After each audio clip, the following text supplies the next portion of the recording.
Belarus protesters use Telegram to keep up pressure on Lukashenko. Secure messaging app pivotal to organization of protests and spreading of news about repressions. In a small Minsk apartment one evening last week, a group of people gathered to discuss plans for a Halloween party with a twist. There would be costumes, drinks, and games, but the main event was a ceremonial funeral. The plan? To bury Alexander Lukashenko's dictatorship. "Maybe we should bury a pumpkin with a mustache," suggested one young woman. "What about a giant rat?" "Yes. Brilliant idea. Write it down in the chat. We'll need to work out where to get the rat model from. And we'll need spades to dig the grave.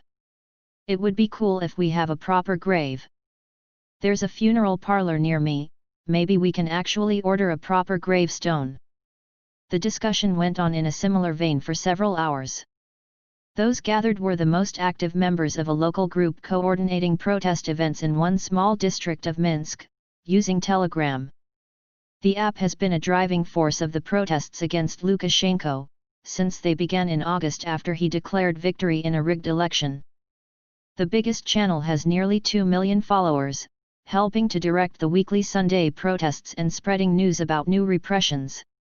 Since August, the protest has also become localized, and hundreds of smaller groups have appeared.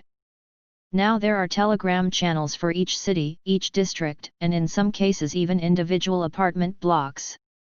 They provide support for people who get detailed by police, a forum to swap ideas, and in many parts of Minsk, local protest events, lectures, or concerts. The most famous of these courtyard protest venues is just north of the center, where a mural has been painted of two DJs who achieved cult status before the election, when they were hired for a pro-Lukashenko gathering and played the Perestroika-era track Changes, which has become the unofficial anthem of the Belarusian uprising. The square has been unofficially renamed Changes Square and attracts musicians who give concerts most weekends. "I saw the atmosphere at Changes Square and thought it would be good to set something up for my own district," said one of those present at the gathering last week. Others joined in, and now they form a small underground protest cell, one of thousands across Belarus. 3 months ago, hardly any of the people gathered took any interest in politics. They felt Lukashenko's neo-Soviet authoritarianism did not affect their lives much. But things have changed quickly in Belarus, with a broad swath of the population developing political consciousness in a remarkably short time. At the first big protests there was a feeling of, "Wow, are we really allowed to do this?"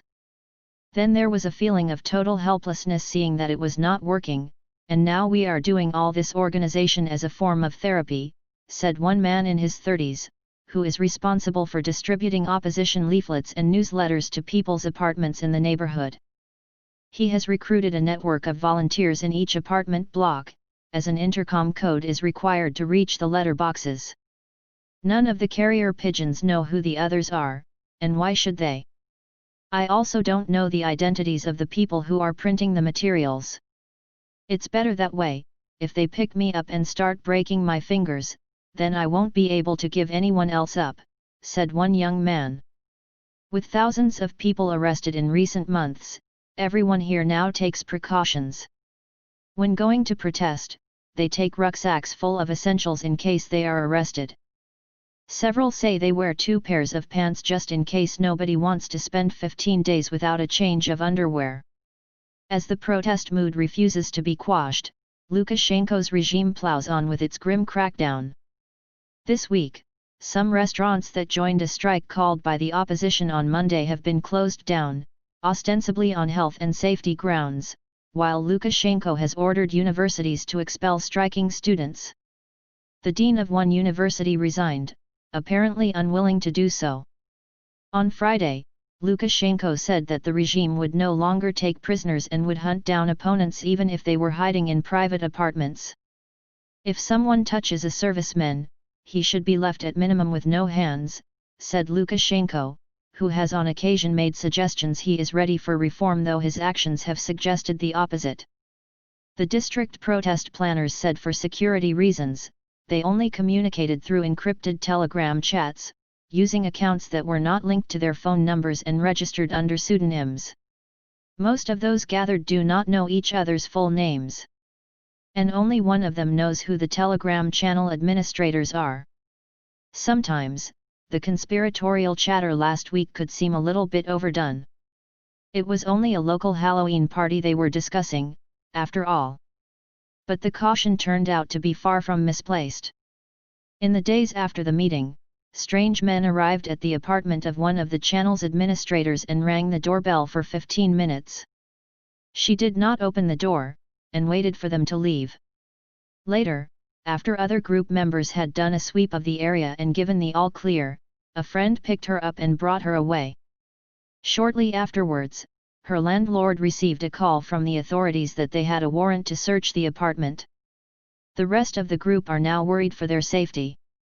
Some of the details in this article have been left vague to protect their identities.